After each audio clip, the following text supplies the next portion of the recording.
আসসালামু আলাইকুম।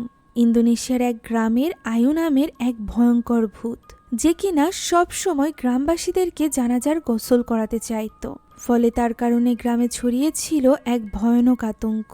আর এই আতঙ্কের হাত থেকে গ্রামবাসীকে বাঁচাতে গ্রামে ফিরে আসে কাং সলে। আয়ুর আত্মার সাথে কাং সলের এমন কি সম্পর্ক, যে কারণে তার আত্মাকে শুধুমাত্র সেই ঠান্ডা করতে পারবে? জানতে হলে দেখতে হবে আজকের এই ফানি হরর মুভির গল্প। তাই চলুন আর দেরি না করে সরাসরি চলে যাওয়া যাক গল্পে। গল্পের শুরুতে আমরা আয়ু নামক একজন মহিলাকে দেখতে পাই। সে নদীর পাড়ে বসে কোনো একটা রিচুয়াল পারফর্ম করছিল, হয়তো বা কালো জাদুর কোনো রিচুয়ালটি করতে করতে সে যখনই আগরবাতি পানির ভেতরে ফেলে দেয়, ঠিক তখনই পানির ভেতর থেকে একটা লাশ ভেসে ওঠে। লাশটি পুরোপুরি ফ্যাকাশে হয়ে গিয়েছিল। আয়ু বলতে থাকে যে সে তাকে গোসল করিয়ে সুন্দর করে দিবে। ওই সময় ঝোপঝাড়ের মধ্য থেকে কেউ একজন তার উপর নজর রেখেছিল। এখন এরপর আমরা আয়ুকে দেখতে পাই যে কিনা ওই লাশটিকে গোসল করাচ্ছিল। এরই মাঝে গ্রামবাসীরা এসে তার বাড়ির দরজা ধাক্কাতে আরম্ভ করে।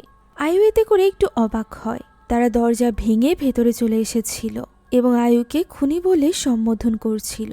তারা এখানে আয়ুর কোনো কথা না শুনেই তাকে মারধর করতে আরম্ভ করে। এখান থেকে দৃশ্য পরিবর্তিত হয় এবং আমরা কাং সলেকে দেখতে পাই। যুদ্ধের পর সে তার গ্রামে ফিরে এসেছিল, যা দেখে গ্রামবাসীরা ভীষণ খুশি ছিল। তারা তাকে গান বাজনা বিভিন্ন ধরনের উপহার দিয়ে স্বাগত জানায়। তাদের জন্য সলে একটা গর্বের বিষয় ছিল। এখন একে একে গ্রামের সব থেকে সুন্দরী সুন্দরী মেয়েদেরকে সলের সামনে প্রেজেন্ট করা হয়। তবে এত সুন্দরী মেয়েদের মধ্য থেকেও সলের কাউকেই ভালো লাগে না, কেননা তার তো মন পড়েছিল তার ছোটবেলার ভালোবাসা দারার কাছে। দারা তখন ছুটে সকলের মাঝখান থেকে দৌড়ে সলের কাছে আসে এবং তাকে দেখে খুশি হয়ে যায়। আমরা বুঝতে পারি সলে এবং দারা একে অপরকে ভালোবাসত। সলে তো দারাকে এতদিন পর দেখে এত বেশি খুশি হয়ে গিয়েছিল যে সে তার কাছে এগিয়ে যায় তাকে কিস করতে। তবে বাস্তবে আসলে সে তখনও নৌকায় ঘুমিয়েছিল এবং ঘুমের মাঝেই এই স্বপ্ন দেখে সে ফাজারের কাছে এগিয়ে গিয়েছিল। তারা কোনো মতে সলের ঘুম ভাঙায় এবং আমরা জানতে পারি এই ঘটনাটি কাং মাকের পরবর্তী ঘটনা। অর্থাৎ কাংকে তার স্ত্রী সন্তানের আত্মার সাথে রেখে তারা চারজন রওনা দিয়েছিল নিজ নিজ গ্রামের উদ্দেশ্যে। তখনও পর্যন্ত তারা নৌকায় ছিল। সলে এখানে তাদেরকে দারার কথা জানায় এবং বলে গ্রামে ফিরেই সে দারাকে বিয়ে করে নিবে। সে চাইছিল তার বন্ধুরাও যেন তার সাথে তার বিয়েতে অ্যাটেন্ড করে। তবে ফাজার তো চাইছিল সলেকে গ্রামে পৌঁছে দিয়েই তারা রওনা দিবে নিজ নিজ গ্রামের উদ্দেশ্যে। কিন্তু সুপ্রা এবং জাকা দারার সাথে দেখা করে তারপরই নিজেদের গ্রামে ফিরতে চাইছিল। এখন এই নিয়ে কথা বলতে বলতেই তারা সলের গ্রামে চলে আসে। ওই সময় সেখানে ডোবাতে আমরা আয়ুর লাশকে দেখতে পাই, যে কিনা ভয়ানকভাবে জেগে উঠেছিল এবং সলের নাম ধরে চিৎকার করে ওঠে। হয়তোবা সলের ফিরে আসা সে অনুভব করতে পেরেছিল। এখন ঘাটে পৌঁছে ফাজার সলেকে নেমে যেতে বলে। সলে এখানে ফাজারকে বলে যে তার চেহারা দেখে স্পষ্ট বোঝা যাচ্ছে সে নিজেও তার সাথে তার বাড়িতে যেতে চায়। যা শুনে জাকা এবং সুপ্রা তো খুশি হয়ে যায়, কেননা তারা তো এমনিতেই সলের গ্রামে ঘুরতে যেতে চাইছিল। তবে একমাত্র ফাজারের কারণে তারা কিছুই বলতে পারছিল না। ফাজার এখানে সলেকে বলে যে সে অনেক ক্লান্ত হয়ে গিয়েছে, তাদের উচিত এখন যার যার গ্রামে ফিরে যাওয়া।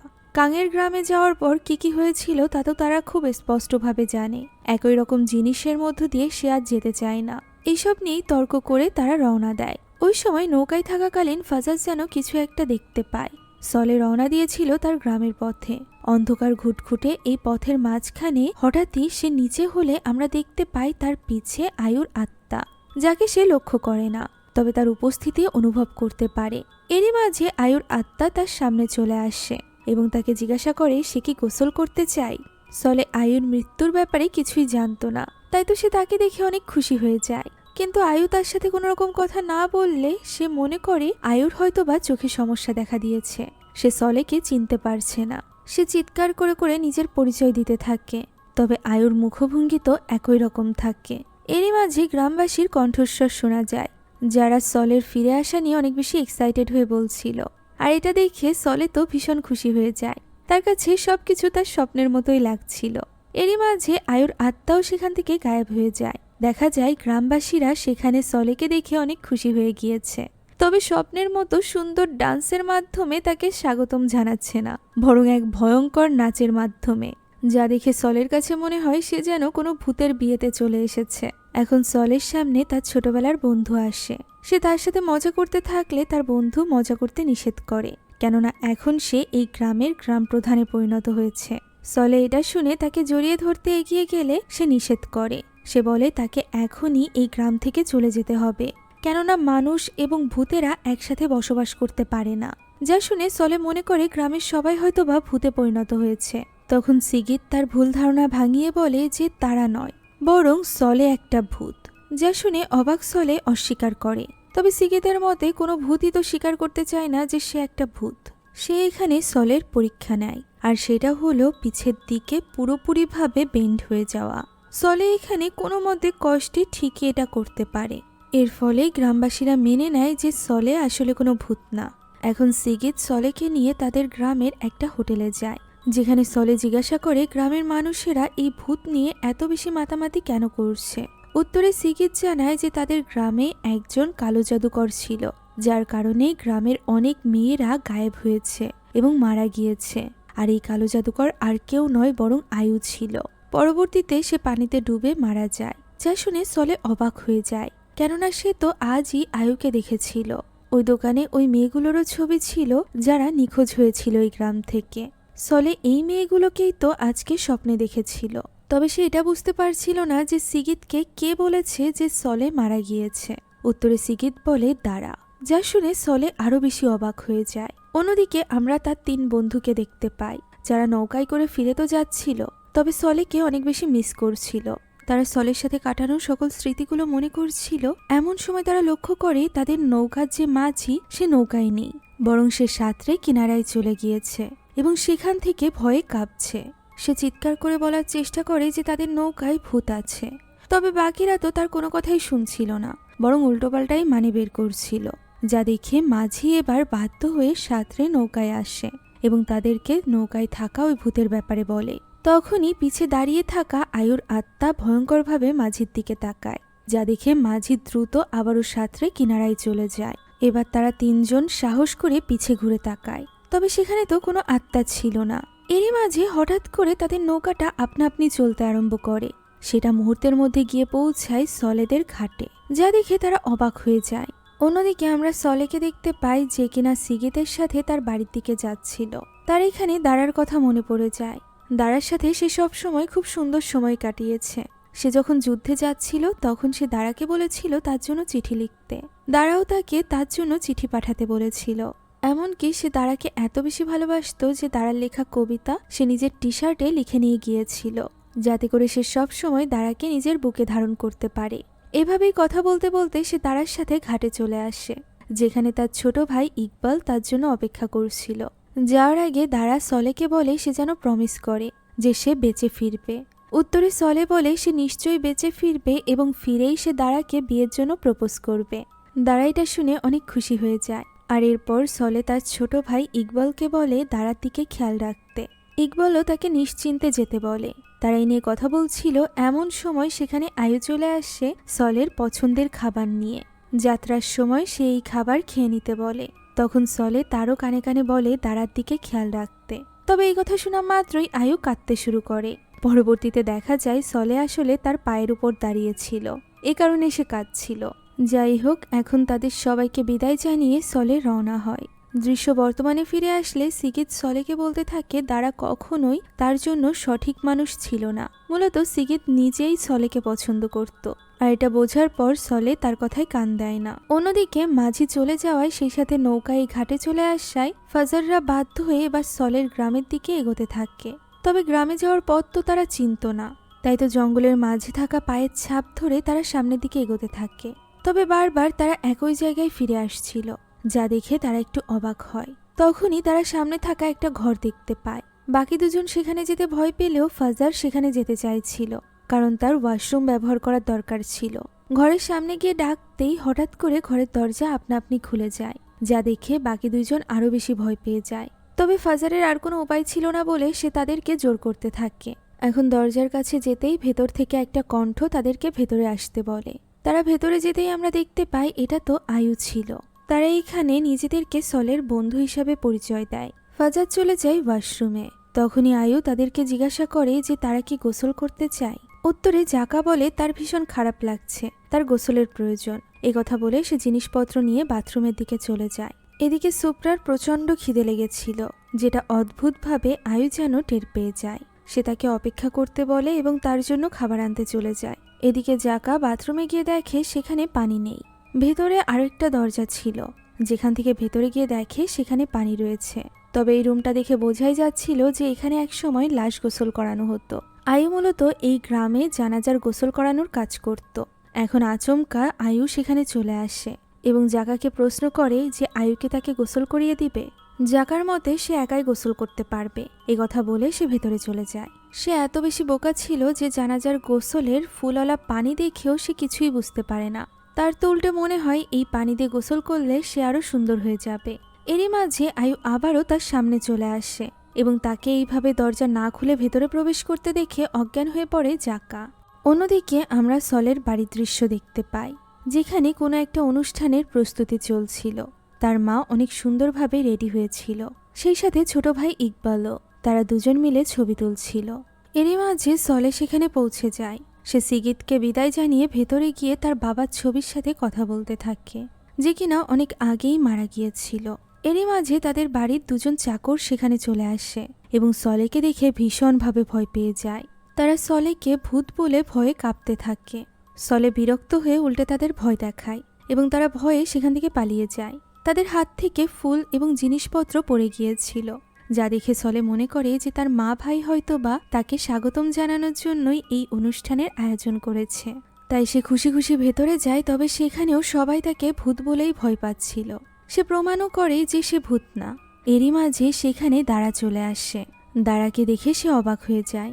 এরই মাঝে তার মা ইউন তাকে গিয়ে জড়িয়ে ধরে, সেই সাথে তার ভাই তাকে স্বাগত জানায়। সলে খুশি তো হয়ে যায়, তবে তার খুশি বেশিক্ষণ টেকে না, কেননা সে তার মায়ের মুখ থেকে জানতে পারে যে ইকবাল এবং দাঁড়া বিয়ে করতে চলেছে, আর এর জন্যই এত বেশি আয়োজন।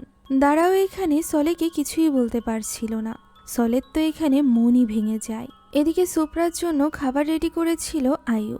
দেওয়ালে থাকা ছবি দেখিয়ে আয়ু বলে এটা হলো সলে। ছোটবেলায় সলে প্রায় তার সাথে খেলাধুলা করত এবং সময় কাটাতো, আর এই কারণেই তাদের এত স্মৃতি রয়েছে। এখন সুপ্রা তারানা খাবারগুলো খেতে বসে যায়। ততক্ষণে ফাজারও সেখানে চলে আসে এবং খাবার খেতে বসে যায়। তবে তার হাত থেকে চামচটা পড়ে যায়। সে আয়ুকে জিজ্ঞাসা করে যে আয়ু খাবার খাবে না। উত্তরে আয়ু বলে তাকে আগে লাশকে গোসল করাতে হবে। যা শুনে সে অবাক হয়ে যায়। তাই তো চামচ ওঠানোর সময় সে উল্টোভাবে দেখার চেষ্টা করে। দেখতে পাই এটা এক অন্য জগৎ, যেখানে আয়ু একটা প্রেতাত্মা। সেই সাথে টেবিলে রাখা পোকামাকড় এগুলোই খাচ্ছিল সুপ্রা, যা দেখে সে দ্রুত সুপ্রাকে আটকানোর চেষ্টা করে। হুঁশ ফিরতেই সুপ্রাও সবকিছুর আসল রূপ দেখতে পায়। পুরো বাড়ির রূপই যেন পরিবর্তন হয়ে গিয়েছিল। সুপ্রা তো তখনই এখান থেকে বের হয়ে যেতে চাইছিল, তবে ফাজার বুঝতে পেরেছিল যে যে জানাজার গোসল করানোর কথা আয়ু বলছিল সেটা মূলত জাকার ছিল, যে কারণে সে জাকাকে বাঁচাতে চাইছিল। এদিকে আমরা জাকাকে দেখতে পাই যে কিনা ওই খাটিয়াতে শুয়েছিল। সে কোনো মতে নড়াচড়াও করতে পারছিল না। আয়ু তাকে জানাজার গোসল করাতে অলরেডি শুরু করে দিয়েছিল। তবে সঠিক সময়ে সেখানে সুপ্রা এবং ফাজার পৌঁছে যায় এবং তাকে কোনো মতে ওই খাটিয়া থেকে উঠিয়ে বাইরে নিয়ে আসতে সক্ষম হয়। তারা তিনজনই পালাতে আরম্ভ করে। অন্যদিকে দাঁড়া এবং ইকবালের ছবি তোলার প্রস্তুতি চলছিল, যেখানে ফটোগ্রাফার বারবার তাদের কাছাকাছি এসে ছবি তুলতে বলছিল। এই জিনিসটা সলের কিছুতেই সহ্য হচ্ছিল না। ফটোগ্রাফার এবার সলেকেই ডেকে নেয় পোজ দেখানোর জন্য। তখন ইউন সেখানে চলে আসে। এরই মাঝে মেন দরজা খুলে যায়, বাতাস বইতে আরম্ভ করে। সেখানে চলে আসে আয়ুর আত্মা। তাকে দেখে সকলে ভয়ে পালাতে শুরু করে। ইউন এখানে ইকবালকে পাঠিয়ে দেয় একজন শামানকে ডাকার জন্য। দাঁড়া তখন ভয়ে সলের কাছে যায়। সলের বিশ্বাস ছিল আয়ু তাদের কোনো ক্ষতি করবে না, তবে দাঁড়ার মতে সে এখন আত্মাতে পরিণত হয়েছে। যা শুনে ইউন তাকে নিয়ে সেখান থেকে চলে যায় এবং সলেকে একাই ব্যাপারটা হ্যান্ডেল করতে বলে। এরই মাঝে সেখানে মুসিকে নিয়ে চলে আসে ইকবাল। হ্যাঁ, গত পার্টে যে ওঝাকে আমরা সারির আত্মার সাথে লড়াই করতে দেখেছিলাম, সেই মুসি এখানে এসেছিল তাদেরকে সাহায্য করতে। সে ইকবালকে সেখান থেকে চলে যেতে বলে। সলে এখানে তাকে নিজের পরিচয় দেয়, তবে মুসি তো তাকে চিনতেই পারছিল না। যাই হোক, এখন সে আয়ুর আত্মার সাথে লড়াই করতে আরম্ভ করে। সে প্রথমেই মন্ত্র পড়ে বিশেষ চাল ওই আত্মার দিকে ছুঁড়ে মারে তবে এতে আয়ুর আত্মার কিছুই হয় না, বরং সে তো হাসতে থাকে। এরপর মুসি তার দিকে একটা বিশেষ পাউডার ছুঁড়ে মারে। সাথে সাথে আয়ুর আত্মা গায়েব হয়ে যায়। সে মনে করে সে আয়ুর আত্মাকে তাড়িয়ে দিয়েছে। তবে পরক্ষণেই সে ফিরে এসে মুসির হাত চেপে ধরে এবং তাকে অনেক উল্টোপাল্টা বলতে থাকে। এক পর্যায়ে সে বলে যে সে মুসিকে গোসল করাতে চায়। একথা বলা মাত্রই মুসি অদ্ভুতভাবে আয়ুর বাড়িতে থাকা ওই খাটিয়াতে গিয়ে পৌঁছায়। সেখানে আয়ু পুরোপুরিভাবে রেডি ছিল তাকে গোসল করাতে। তবে মুসি তো অনেক বেশি ভয় পাচ্ছিল। এক পর্যায়ে আয়ু ঠিকই ওই পানি তার মুখে ছুঁড়ে মারে। এদিকে ফাজারদের দেখা যায়, যারা কিনা জঙ্গল দিয়ে হাঁটতে হাঁটতে হাঁপিয়ে গিয়েছিল। তাদের অনেক ক্ষুধাও লেগে গিয়েছিল। তাই তো ফাজার জঙ্গলের মধ্য দিয়ে খুঁজতে থাকে খাবার কোনো দোকান পাওয়া যায় কিনা। সে দোকান তো পায় না, তবে এক রকমের বিশেষ ফল পায়, যেটা নিয়ে সে ফিরে আসে। সে ওই ফলটি খেতে আরম্ভ করে। তখনই জাকা লক্ষ্য করে এটা কোনো সাধারণ ফল নয়, বরং এটা একটা নেশাজাতক ফল ছিল, যে কারণে সে তাকে এটা খেতে নিষেধ করে। তবে ততক্ষণে তো ফাজার ফলটা খেয়ে ফেলেছিল এবং তার নেশাও হয়ে গিয়েছিল। সে জাকার জায়গায় গরিলা দেখতে পারছিল। এদিকে সুপ্রার মাথার টাককে তার মনে হচ্ছিল একটা বাল্বের মতো। শুধুমাত্র তাই নয়, একটা গাছকে সলে ভেবে সে তার সাথে কথা বলতে থাকে। তাকে জোর করে এখন নিয়ে জাকা এবং সুপ্রা রওনা দেয়। এরই মাঝে জঙ্গলের মধ্যে তারা মুসিকে দেখতে পায়। আয়ুর ওই পানি লাগার কারণে সে তখনও পর্যন্ত হুঁশে ছিল না। হুঁশ ফেরার পর তারা একে অপরকে চিনতে পারে। তাদের মনে পড়ে যায় সারির সাথে করা ওই লড়াইয়ের কথা। এখানে আয়ুর আত্মা তাদের সাথে কি করছে এই ব্যাপারটাও তারা একে অপরের সাথে শেয়ার করে। এখন তারা সকলে মিলে ঠিক করে যে তারা কাং সলের বাড়িতে যাবে। আর যেহেতু সেখানে যাওয়ার রাস্তা একমাত্র মুসিই চিনত, তাই তারা মুসির কাছে রাস্তা জিজ্ঞাসা করে। আসলে মুসিও নিশ্চিত ছিল না যে এই জঙ্গলের পথ ধরে কোন দিকে এগোলে তারা কাংসলের বাড়িতে যেতে পারবে। তবুও সে তাদেরকে নিয়ে রওনা দেয়। অন্যদিকে কাংসলেকে দেখা যায়, যে কিনা এবার দাঁড়ার সাথে কথা বলতে চাইছিল। দাঁড়া একাকী বসেছিল, সেখানে সলে আসে। তবে সে সাহস করে না পারলে সেখান থেকে চলে যেতে যায়। তখন দাঁড়া তাকে ডাক দেয়। সে সলের কাছে ক্ষমা চাইলে সলে বলে যে সে তো কোনো দোষই করেনি। দাঁড়ার মতে সে ভেবেছিল সলে মারা গিয়েছে, এ কারণেই সে ইকবলের সাথে বিয়ে করতে রাজি হয়েছে। সলে বলে ইকবল এবং দাঁড়াকে একসাথে ভালো লাগবে, যা শুনে দাঁড়া রেগে যায় এবং বলে সে কেন তার প্রমিস রাখেনি। সে যদি প্রমিস রেখে প্রতিনিয়ত চিঠি পাঠাতো তাহলে তো দাঁড়া মনেই করতো না যে সলে মারা গিয়েছে। সলে বলে সে নিজেও দাঁড়ার কোনো চিঠি পায়নি, অথচ দাঁড়া 9টা চিঠি পাঠিয়েছিল তাকে। এখানে দাঁড়া অনেক বেশি রেগে গিয়েছিল। সলে তখন তাকে শান্তভাবে জিজ্ঞাসা করে যে সে কেন গ্রামবাসীদেরকে বলেছিল যে সলে মারা গিয়েছে। উত্তরে দাঁড়া বলে যে তাকে সলেরই মা ইউন বলেছিল যে সলে মারা গিয়েছে, যা শুনে সলে অবাক হয়। এদিকে দাঁড়া সলেকে প্রচণ্ড মিস করছিল, যে কারণে তাকে জড়িয়ে ধরে। তখন সলে লক্ষ্য করে দাঁড়ার মাথায় একটা কাটা দাগ। তবে এই দাগের ব্যাপারে দাঁড়ার কোনো কিছুই মনে ছিল না। এরই মাঝে ইকবল সেখানে দাঁড়াকে খুঁজতে খুঁজতে চলে আসে। দাঁড়া দ্রুত নিচে লুকিয়ে পড়ে।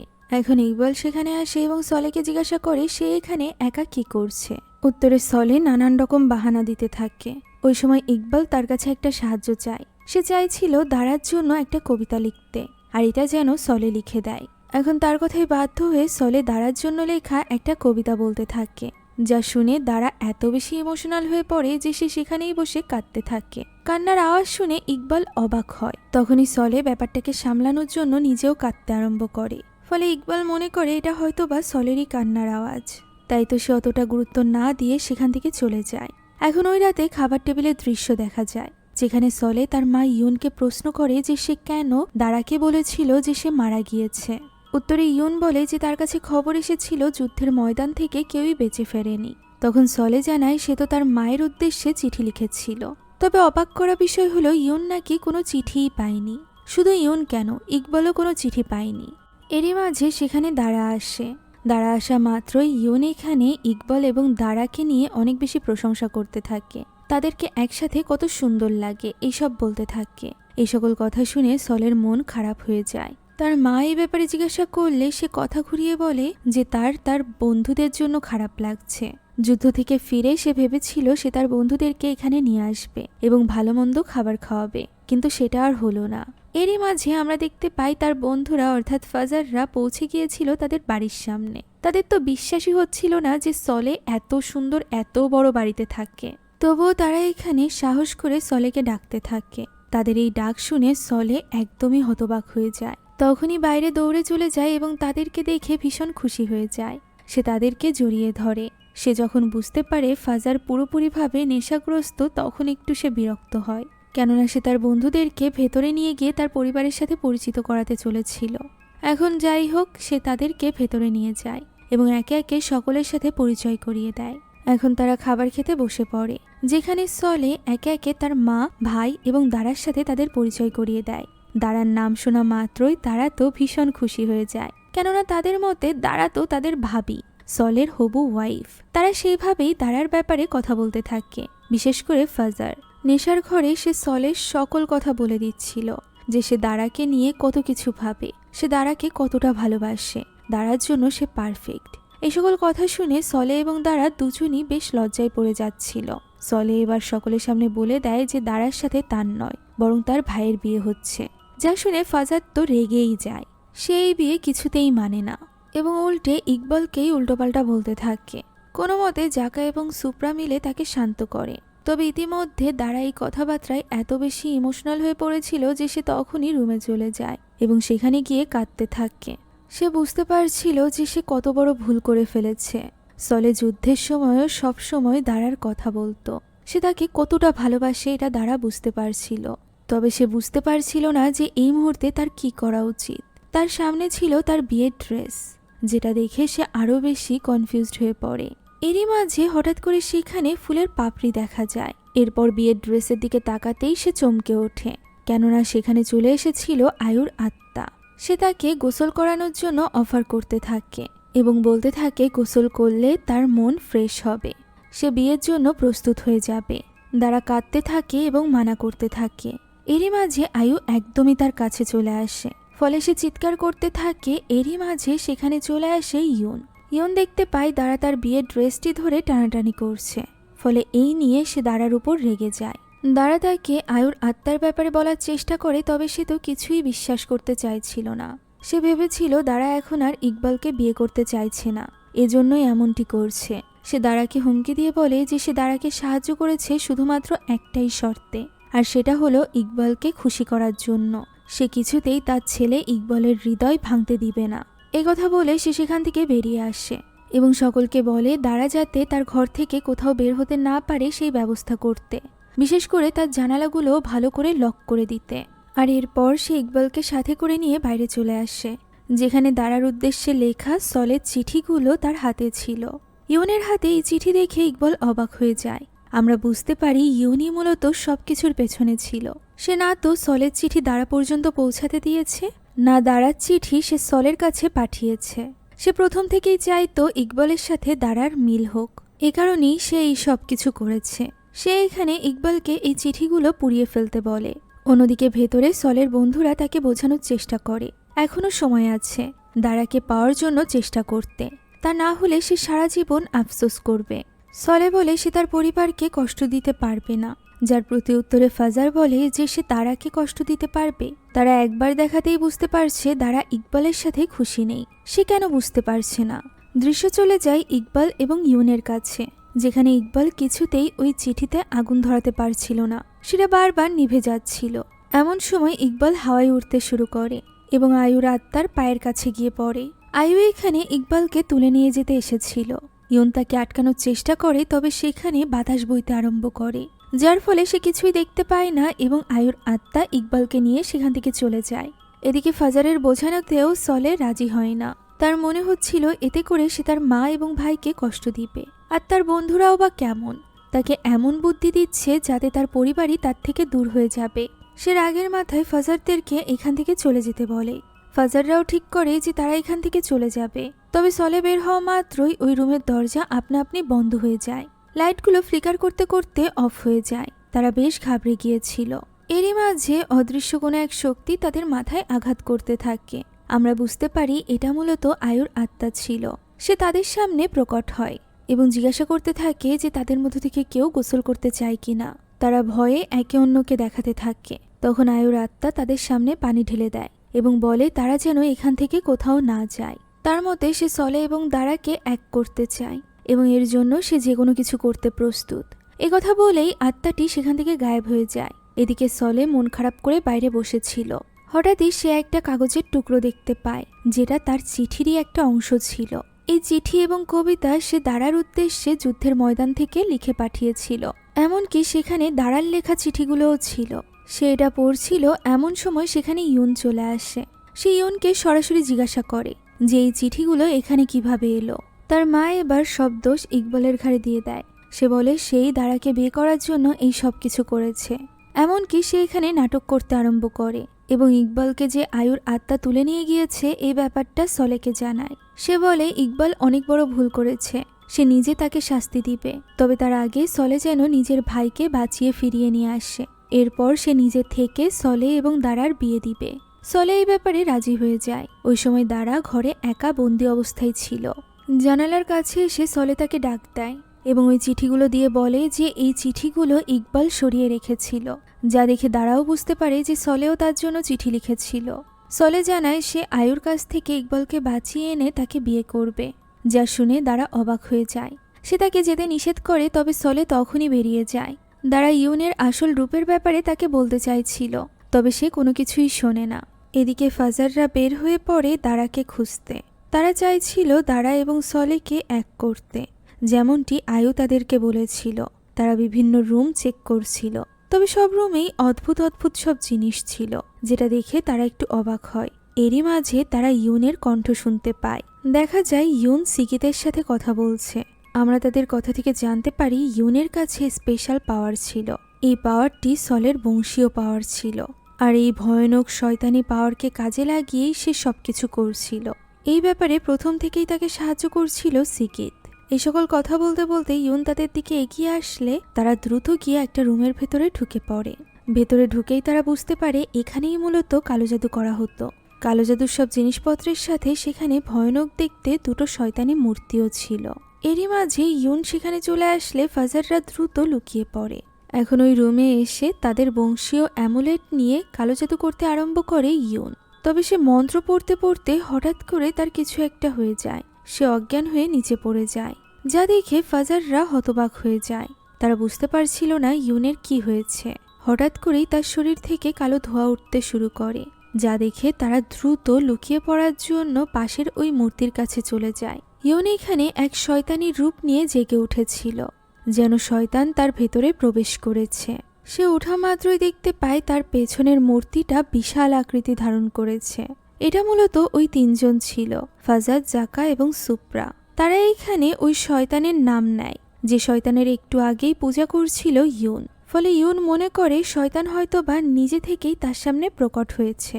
তাই তো সে ভীষণ খুশি হয়ে যায় এবং তার সামনে কুর্নিশ করতে থাকে এবং আয়ুর আত্মার সাথে লড়াই করার জন্য তার শক্তির প্রার্থনা করে। তবে এদিকে তো ফাজাদ, জাকা এবং সুপ্রার অবস্থা খুবই খারাপ হয়ে আসছিল, যে কারণে ফাজাদ তাকে অন্যদিকে তাকাতে বলে। ইউনও তার কথা মেনে অন্যদিকে তাকিয়ে থাকে, আর এই সুযোগে তারা দ্রুত ওই রুম থেকে বেরিয়ে আসে এবং পাশের করিডোরে থাকা আলমারির ভেতরে গিয়ে লুকিয়ে পড়ে ফাজার এবং সুপ্রা। তবে সেখানে জাকার লুকানোর কোনো জায়গা ছিল না। এদিকে ততক্ষণে ইউন পেছনে পড়ে থাকা কাপড় এবং মূর্তি দেখে বুঝতে পারে যে কেউ এখানে এসেছিল, যে কারণে সে তার মানুষের রূপে চলে আসে এবং আশপাশটা খুঁজতে থাকে। সে যখন অন্যদিকে খুঁজছিল তখন এই সুযোগে জাকা একটা বড় পাত্রের ভেতরে লুকিয়ে পড়ে। ইউন তাদেরকে কোথাও খুঁজে না পেয়ে সেখান থেকে চলে যায়। এবার ফাজার এবং সুপ্রা বেরিয়ে আসে এবং পাত্র থেকে জাকাকেও বের হতে বলে, তবে সে তো ওই পাত্রে আটকে গিয়েছিল। অনেক কষ্টে তারা তাকে বের করে। এরপর তারা আরেকটা রুমে চলে আসে, যেখানে ঢুকতেই তারা দেখতে পায় এটা একটা জেলখানার মতো রুম ছিল, যার ভেতরে তিনজন মেয়েকে আটকে রাখা হয়েছিল। সেখানে থাকা চাবি দিয়ে তারা ওই তিনজন মেয়েকে মুক্ত করে দেয়। এদিকে দারা তার টেবিলে রাখা কয়েকটা ক্লিপ দেখতে পায়, যেগুলোর সাহায্যে সে জানালায় লাগিয়ে রাখা ওই তালা খুব সহজেই খুলে ফেলে এবং ওই রুম থেকে বেরিয়ে আসে। এদিকে ওই তিন মেয়ে জাকাদেরকে সবকিছু খুলে বলে। তারা মূলত চারজন ছিল, আর এই চারজনকে ইউন বন্দি বানিয়ে রেখেছিল বলি দেওয়ার জন্য, যাদের মধ্য থেকে একজন অলরেডি পানিতে ডুবে মারা গিয়েছে, আর তার মৃত্যুর দায়ভার গিয়ে পড়েছিল আয়ুর উপর। মূলত এই সব কিছু নিজের কালো জাদুর শক্তি বাড়ানোর জন্য ইউন করেছিল। আর এই চারজনকেই বেছে নেওয়ার কারণ ছিল তারা ইকবালকে রিজেক্ট করেছিল, অর্থাৎ ইকবাল ভালো চরিত্রের ছেলে ছিল না। একে তো সে মায়ের কথা ছাড়া কিচ্ছু করতে পারে না, এর উপর আবার সে সব মেয়েদের পিছে লেগে থাকতো। তারা কেউই ইকবালকে পছন্দ করেনি, আর এই কারণেই ইউন তাদেরকে বলি দেওয়ার জন্য এখানে বন্দি করে রেখেছে। এসব ব্যাপারে তারা বলছিল, এমন সময় ইয়ুন সেদিকেই চলে আসে। যে ব্যাপারটা বুঝতে পেরে তারা দ্রুত লুকানোর জন্য ওই কারাগারের ভেতরে ঢুকে যায়। ইয়ুন যতক্ষণে আসে ততক্ষণে তারা তিনজন মিলে ফাজার, জাকা এবং সুপ্রাকে লুকিয়ে ফেলেছিল। ইয়ুন চাবিটিও জায়গায় দেখতে পায়, ফলে তার সন্দেহ হয় না এবং সে সেখান থেকে বেরিয়ে যায়। দারা লুকিয়ে তাকে সেখান থেকে যেতে দেখতে পায়। এদিকে জাকা এতটাই বোকা ছিল যে সে চাবিটি বাইরে ওইভাবে ঝুলিয়ে রেখে এসেছিল, যেটা জানার পর বাকি 5 জনের মাথায় বাজ ভেঙে পড়ে। তারা বুঝতে পারে এখন তারা আর বের হতে পারবে না। তবে ফাজার অনেকটা চিকন হওয়ায় সকলের প্রেসারে এসে ওই কারাগারের ভেতর থেকে বের হওয়ার চেষ্টা করতে থাকে। আর তাদের এই কথাবার্তার আওয়াজই বাইরে থেকে শুনতে পায় দারা। সে ভেতরে চলে আসে এবং তাদেরকে মুক্ত করে নেয়। তারা কোনো মতে ফাজারকেও মুক্ত করে ফেলে। এরপর দারা ওই 3 মেয়েকে বলে দ্রুত গ্রামবাসীর কাছে যেতে এবং ইয়ুনের ব্যাপারে সব সত্যিটা খুলে বলতে। তারা দ্রুত বেরিয়ে পড়ে। অন্যদিকে সলেও আয়ুর বাড়িতে পৌঁছে গিয়েছিল। সেখানে ইকবলকে খুঁজতে খুঁজতে সে ওই গোসলের রুমে চলে যায়, যেখানে ইকবল শুয়েছিল। তবে সে নড়াচড়া করতে পারছিল না। সলে কোনো মতে তার হুঁশ ফিরায় এবং তারা দ্রুত সেখান থেকে বেরিয়ে যেতে চায়। তবে ইকবল বেরিয়ে যেতে পারলেও সলে বের হতে পারে না। রুমের দরজা আপনা আপনি বন্ধ হয়ে যায়। ইকবল সেটা খোলার চেষ্টা করে, তবে সলে বলে সে যেন দ্রুত বাড়িতে ফিরে যায়। যা শুনে ইকবল সেখান থেকে রওনা দেয়। এখন সলে কিছু বুঝে ওঠার আগেই তার সামনে প্রকট হয় আয়ুর আত্মা। সে বলে সে সলের জন্যই অপেক্ষা করছিল। সলে এই কথার মানে বুঝতে পারে না, তখনই আয়ু অদ্ভুত এক মন্ত্র পড়তে আরম্ভ করে, যার প্রভাবে সলে সেখানে অজ্ঞান হয়ে পড়ে যায়। এদিকে দারাকে দেখা যায় যে কিনা ফাজারদের সাথে জঙ্গলের মধ্য দিয়ে এগোচ্ছিল আয়ুর বাড়ির উদ্দেশ্যে। যেটা বোঝার পর তারা তো আয়ুর বাড়িতে যেতে ভীষণ ভয় পাচ্ছিল। এটা দেখে দারার অনেক রাগ হয়, তাই তো সে তাদেরকে ভীতু বলে একাই সামনের দিকে এগোতে থাকে। তবে ফাজাররা তো কিছুতেই ভীত অপবাদ নিতে রাজি ছিল না, তাই তারা একে অপরকে ঠেলতে থাকে দারার সাথে যাওয়ার জন্য। অন্যদিকে জ্ঞান ফিরে আসে সলের। সে নিজেকে খাটিয়াতে শোয়া অবস্থায় দেখতে পায়। সাথে সাথে উঠে সে আয়ুর আত্মাকে বলে সে একাই গোসল করতে পারবে। আয়ুর আত্মা বলে আয়ুকেই সলেকে গোসল করাতে হবে, তা না হলে তার স্মৃতি স্পষ্ট হবে না। সলে কিছু বুঝতেও পারে না এবং সে মানতেও চায় না। সে নিজে থেকেই পানি নিয়ে নিজের মাথায় ঢেলে চলে যেতে চায়, তবে পরক্ষণেই দেখা যায় সে একদমই শুকিয়ে গিয়েছে। আয়ু তাকে এই ব্যাপারে বললে সে আবারও নিজের মাথায় পানি ঢালে, তবে একটু পরে আবারও সে শুকিয়ে যায়। সে এটা দেখে অবাক হয়ে যায়। তখন আয়ু তার শক্তি দিয়ে তাকে পিছে নিয়ে আসে এবং ওই খাটিয়াতে শুইয়ে দেয়। এরপর সে সলেকে গোসল করাতে আরম্ভ করে। সাথে সাথে দৃশ্য চলে যায় অতীতে। আমরা সলের জন্মের দৃশ্য দেখতে পাই এবং জানতে পারি আসলে সলে ইয়ুনের নয়, বরং আয়ুর ছেলে ছিল। মূলত সলের বাবা লার্তো 2টো বিয়ে করেছিল। প্রথমটি ছিল ইয়ুন, যার ছেলে মেয়ে হতো না, যে কারণে সে আয়ুকে বিয়ের জালে ফাঁসিয়েছিল, যাতে করে তার কাছ থেকে তারা সন্তান নিতে পারে। আর এভাবেই সলের জন্ম হয়েছিল আয়ুর গর্ভে। তবে আয়ুর কাছ থেকে ইয়ুন এবং তার হাজবেন্ড লার্তো মিলে তার সন্তান কেড়ে নিয়েছিল। সেই সাথে তাকে একটা কন্ট্রাক্টও সাইন করিয়েছিল, যার দরুন সে কখনোই কাউকে এই ব্যাপারে বলতে পারবে না। কাউকে কিছু না বলতে পারলেও আয়ুর এখানে সলের প্রতি একটা আলাদা রকম ভালোবাসা ছিল, যে কারণে সে যখনই খেলতে খেলতে তার বাড়ির দিকে আসতো সে বিশেষভাবে সলের যত্ন নিত, তাকে সুন্দরভাবে গোসল করিয়ে দিত, তাকে খাইয়ে দিত, ঠিক তার মায়ের মতো করে। সলেও চুপচাপ তার কথা শুনত। আয়ুর সাথে সময় কাটাতে তার ভীষণ ভালো লাগতো। আয়ু তাকে পড়াশোনা করাতো, তার সাথে খেলা করত। এমনকি বড় হওয়ার পর সে দারাকেও তার সাথে দেখা করতে নিয়ে এসেছিল। আর এই মাতৃত্বের কারণেই সলেকে যুদ্ধে পাঠানোর সময় আয়ুর ভীষণ কষ্ট হচ্ছিল। সলে আয়ুকে জানিয়েছিল যে যুদ্ধ থেকে ফিরে সে দারাকে প্রপোজ করবে। এখন এই পুরো স্মৃতি দেখার পর হুঁশ ফিরে আসে সলের এবং সে সব সত্যিটা জেনে যায়। সে বুঝতে পারে আয়ু তার মা। সে তার পা জড়িয়ে ধরে, যা দেখে আয়ু তাকে বুকে টেনে নেয়। এখন এর কিছুক্ষণের মধ্যেই ফাজার, জাকা, সুপ্রা এবং দারা ওই বাড়ির সামনে চলে আসে। তাদের ডাকে সলে বাইরে বের হয়, যেখানে সলেকে ভিজা অবস্থায় দেখে তাদের মনে হয় যে সলে হয়তো বা মারা গিয়েছে। আয়ুর আত্মা তাকে গোসল করিয়েছে, এর মানে তার মারা যাওয়া নিশ্চিত। তাই তো তারা দারাকে তার দিকে কিছুতেই যেতে দিতে চাইছিল না। তারা 3 জনই নিশ্চিত হওয়ার জন্য পায়ের নিচ থেকে দেখে, আর ওই সময় কিছু একটা দেখে তারা চমকে ওঠে। এরই মাঝে বাড়ির ভেতর থেকে বেরিয়ে আসে আয়ুর আত্মা, যাকে দেখে তারা ভয়ে কাজুমুজু হতে থাকে। তখন সলে তাদেরকে জানায় যে আয়ুই হচ্ছে তার আসল মা। তবে তারা কিছু বুঝে ওঠার আগেই সেখানে গ্রামবাসীরা মশাল হাতে নিয়ে পৌঁছে যায়। তারা আয়ুর বাড়ি পুড়িয়ে দিতে চাইছিল, যেটা বুঝতে পেরে আয়ুর আত্মা তাদেরকে এখান থেকে চলে যেতে বলে। এমনিতেই আয়ুর তো কোনো ক্ষতি হবে না, সে তো আগে থেকেই মৃত। যেটা বুঝতে পেরে সলে সেখান থেকে তার বন্ধুদের এবং দাঁড়াকে নিয়ে রওনা দেয়। যাওয়ার সময় আয়ু তাকে বিদায় জানায়, তবে কিছু দূর গিয়েই সলে থমকে দাঁড়ায়। সে আয়ুর শেষ স্মৃতি হিসাবে ওই পাত্রটা নিতে চাইছিল যেটা দিয়ে সে সবাইকে গোসল করাতো, তাই তো দাঁড়া তার সাথে যায়। সিগিত সেখানে গ্রামবাসীদের সাথে উপস্থিত ছিল। সলে তাকে ভুলিয়ে ভালিয়ে নেয় যে ভেতরে তার একটা জিনিস থেকে গিয়েছে যেটা সে নিতে চায়। সিগিত এখানে পড়ে যায় এবং তাদেরকে কিছুটা সময় দিয়ে দেয়। দাঁড়া এবং সলে ভেতরে প্রবেশ করে, যেখানে আয়ুর আত্মার সাথে তাদের দেখা হয়।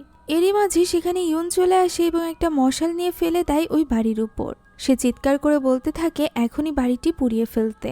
দাঁড়া এবং সলে ভেতরে রয়েছে এটা জানার পরও এখন আয়ুর আত্মা তাদেরকে ওই পাত্রটি দিয়ে দেয়। তবে তারা বাইরে বের হওয়ার কোনো পথ খুঁজে পাচ্ছিল না। বাড়ির পেছনে থাকা কাঠের অংশ ভেঙে তারা পালাতে আরম্ভ করে। তবে তারা সম্মুখীন হয় ইউন এবং ইকবলের, যেখানে ইউন তার শয়তানি রূপ ধারণ করেছিল। এখন তো সলে সব সত্যটা জেনে গিয়েছিল। সে জেনে গিয়েছিল ইউন পরবর্তীতে মা হয়েছিল ইকবালের, আর যেহেতু ইকবাল তার নিজের ছেলে ছিল এ কারণেই সে সলেকে সহ্য করতে পারত না এবং ইকবালকে সবকিছু দেওয়ার জন্যই এত কিছু করছিল। এখন দাঁড়া এবং সলে তার সম্মুখীন হলে সে তাদেরকে হাওয়ায় উড়িয়ে ফেলে দেয় এবং দাঁড়াকে হাওয়ায় তুলে কষ্ট দিতে থাকে। তখন সলে ওই পাত্রটা নিয়ে তার মাথায় আঘাত করে, তবে এতে কোনো লাভ হয় না। সে দুই হাতে দুজনকেই হাওয়ায় তুলে গলা চেপে মেরে ফেলতে চলেছিল। এরই মাঝে সেখানে মুসিকে নিয়ে সলের 3 বন্ধু চলে আসে, যাদেরকে দেখে সলে এবং দাঁড়াকে ছেড়ে দেয় ইউন। তবে মুসি এখানে বেশিক্ষণ ইউনের সামনে টিকতে পারে না, বরং সে আগেরবারের মতোই এবারও ডেলিভারির বাহানা দিয়ে সেখান থেকে চলে যায়। ফাজার এবার ইউনের সাথে ফাইট করতে চাইছিল, যে কারণে সে ওই বিশেষ ফল খেয়ে নেয়। তবে এরই মাঝে ইউন তার শয়তানি শক্তি দিয়ে হাতের মাধ্যমেই আগুন জ্বালাতে আরম্ভ করে। তবে এটা দেখে মাতাল ফাজার একটুও ভয় পায় না, বরং সে নানান রকমভাবে উস্কাতে থাকে ইউনকে। ইউনও তার দিকে আগুন ছুটতে থাকে। এক পর্যায়ে ফাজার নিচে পড়ে গেলে সুপ্রা যায় তাকে বাঁচাতে। তখনই আগুন ছোড়ার কারণে তার শরীরে আগুন লেগে যায়। জাকা তাকে সাহায্য করতে গেলে জাকার গায়েও আগুন ছড়ে ইউন। তবে এরই মাঝে সেখানে চলে আসে আয়ুর আত্মা। সলে তাকে তার পাত্রটি ফিরিয়ে দেয়। এর ফলে আগুন এবং পানির লড়াই শুরু হয়ে যায়। লড়াইয়ের এক পর্যায়ে ইউন ধোঁকা দিয়ে সলের উপর আঘাত করতে যায়, তবে মাঝখানে চলে আসে আয়ুর আত্মা, যে কারণে সে আহত হয়ে পড়ে। তখন সে ওই পাত্রটি সলের হাতে তুলে দেয়, যেটা দিয়ে সলে লড়াই করতে থাকে। আয়ু তাকে বলে ওই পাত্রটি মাটির সাথে আঘাত করতে, যা করা মাত্রই পাত্রটি অনেক বড় আকার ধারণ করে। তখন ইউন তার দিকে আগুনের গোলা ছুঁড়ে মারলে সে ওটা দিয়ে আঘাত করে, ফলে এবার ওই আগুন গিয়ে লাগে ইউনের গায়ে। সে মাটিতে পড়ে যায়। তার গলা থেকে ওই তাবিজটিও পড়ে গিয়েছিল, যার জন্য তার এত বেশি শক্তি ছিল। সলে গিয়ে সাথে সাথে সেটা ভেঙে ফেলে, ফলে ইউন ধুলায় মিলিয়ে যায়। সেই সাথে আয়ুরও শেষ সময় চলে এসেছিল। সে সলেকে বলে যে সে যেন দাঁড়াকে করা প্রমিস রাখে, যাতে করে দাঁড়া শান্তিতে যেতে পারে। একথা বলেই আয়ুষ শেষ হয়ে যায়। তখন সলে দাঁড়াকে জিজ্ঞাসা করে আয়ুষ শেষে তাকে নিয়ে কি বলল।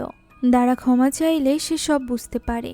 সে পায়ের নিচ থেকে দেখে নিশ্চিত হয় যে দাঁড়া একটা ভূত।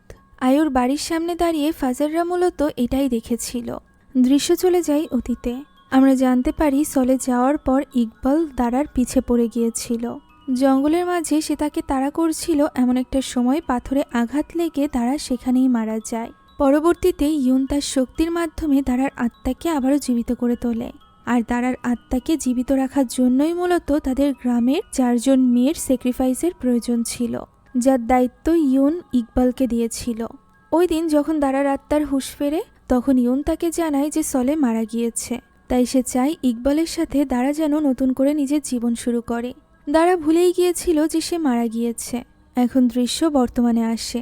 ফাজার সলেকে মনে করিয়ে দেয় তার করা শেষ ওয়াদাটি, অর্থাৎ যুদ্ধ থেকে এসে সে দাঁড়াকে প্রপোজ করবে, আর এর মাধ্যমেই দাঁড়ার আত্মা শান্তি পাবে। সলে অনেক বেশি ইমোশনাল হয়ে পড়েছিল, তবুও সে নিজেকে কোনো মতে শক্ত করে হাঁটু গেড়ে বসে সে দাঁড়াকে প্রপোজ করে, যার ফলে দাঁড়ার আত্মা মুক্তি পেয়ে যায়। সে হাওয়ায় মিলিয়ে যায়। কান্নায় ভেঙে পড়ে সলে। তার বন্ধুরা মিলে তাকে সান্ত্বনা দিতে থাকে। এখন পরদিন সকালের দৃশ্য আমরা দেখতে পাই, যেখানে ফাজার, জাকা এবং সুপ্রা নিজেদের গ্রামের উদ্দেশ্যে রওনা দিচ্ছিল। তখনই সেখানে চলে আসে সলে। সে নিজের ব্যাগপত্র গুছিয়ে নিয়ে এসেছিল। এখন আর এই গ্রামে তার আপন বলতে কেউই ছিল না, যে কারণে সে তাদের সাথে যেতে চাইছিল। তবে তারা এখানে সলের মা অর্থাৎ আয়ুর আত্মাকে নিয়ে মজা করতে থাকে। তবে সলেও বা কম কিসের, সে তাদেরকে ভয় দিতে থাকে এই বলে যে তার মায়ের আত্মা সবসময় তার সাথে আছে। এভাবেই হাসি খেলার মাধ্যমে তারা রওনা হয় পরবর্তী গ্রামের উদ্দেশ্যে, যেখানে হয়তো বা পরবর্তী কোনো হরর ঘটনা তাদের সাথে ঘটতে চলেছিল। এখন এরই সাথে শেষ হয়ে যায় আজকের এই গল্পটি। আশা করছি এই গল্প আপনাদের কাছে ভালো লেগেছে। যদি ভালো লেগে থাকে তাহলে একটি লাইক এবং একটি কমেন্ট করতে ভুলবেন না। আমাদের চ্যানেলে যদি আপনি নতুন হয়ে থাকেন তাহলে please subscribe to our channel. সেই সাথে আমাদের যে কোনো ভিডিওর আপডেট পেতে এখনই জয়েন করুন আমাদের হোয়াটসঅ্যাপ চ্যানেলে, লিংক ডেসক্রিপশন বক্সে পেয়ে যাবেন। Thank you so much for watching this video. আল্লাহ হাফেজ।